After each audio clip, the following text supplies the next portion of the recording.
आणि ठाकरे गटाचे नेते सुधाकर बडगुजर यांच्या विरोधामध्ये गुन्हा दाखल करण्यात आलाय। सलीम कुत्ता सोबतच्या पार्टीमुळे बडगुजर यांच्या अडचणी आता चांगल्याच वाढल्या आहेत।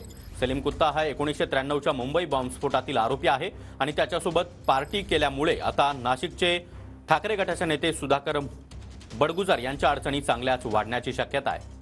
आणि या संदर्भात अधिक माहिती देण्यासाठी आमचे प्रतिनिधी चंदन पूजाधिकारी सध्या आपल्या सोबत आहेत। चंदन, बडगुजर यांच्या विरोधात गुन्हा दाखल करण्यात आला आहे। निश्चितपणे खरं तर मुंबई बॉम्बस्फोटातील आरोपी सलीम कुत्ता आणि सुधाकर बडगुजर हे एका पार्टीत एकत्र डान्स करत असल्याचा एक व्हिडिओ भाजपचे आमदार नितेश राणे यांनी थेट विधानसभेत दाखवला होता आणि त्यानंतर उपमुख्यमंत्री देवेंद्र फडणवीस यांनी या संपूर्ण प्रकरणाच्या चौकशीचे आदेश दिले होते।